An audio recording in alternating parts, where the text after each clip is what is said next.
he defeated the scholars. Vidyasagar was a scholar.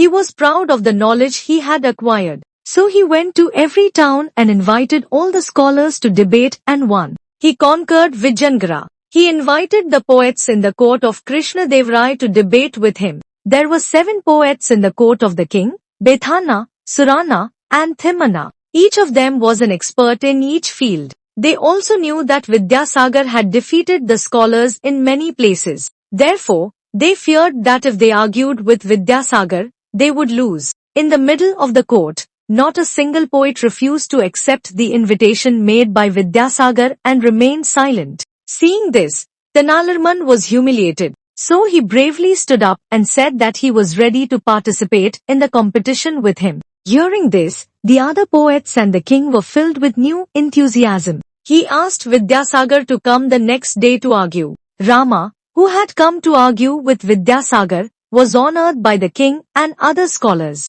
The next day, Rama was dressed up and brought to the assembly like a venerable scholar. Rama was holding a bundle wrapped in silk in his hand. Vidyasagar and everyone else gathered in the assembly. The argument began. Vidyasagar looked closely at the bundle held by Rama. Wanting to know what it was, he said, "What is in this bundle?"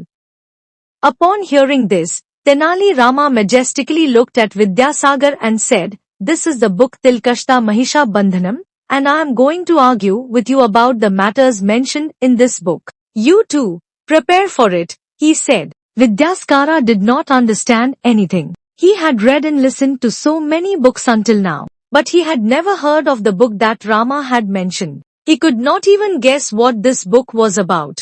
So he escaped, thinking that he could start the argument the next day. That whole night, Vidyasagar thought about Tilkashta Mahisha Bandhanam. He could not understand it. Having won many victories in many places so far, he did not want to lose to Rama. So he left the town without telling anyone. The next day, the assembly was convened. The king and everyone else came together. The news that Vidyasagar had run away without telling anyone came to everyone's attention. The king and the poets praised Rama's bravery. The king said, "Rama, what is in the bundle in your hand? You said Tilkashta Mahisha Bandhanam. We have never heard of such a name," he said. Raman removed the silk cloth that was covering it. Inside were sesame seeds, firewood, and a rope used to tie a buffalo. Everyone was amazed to see it. Tenali Rama said, "O king, Tilak means sesame seeds, Kashtam means firewood, Mahisha Bandhanam means tied with a rope used to tie a buffalo. I used this meaning to say Tilkashta Mahisha Bandhanam." The poet, who could not understand this, ran away in fear without telling anyone. Tenali Rama laughed. Everyone, including the king, laughed. The king praised his talent and honored him with gifts.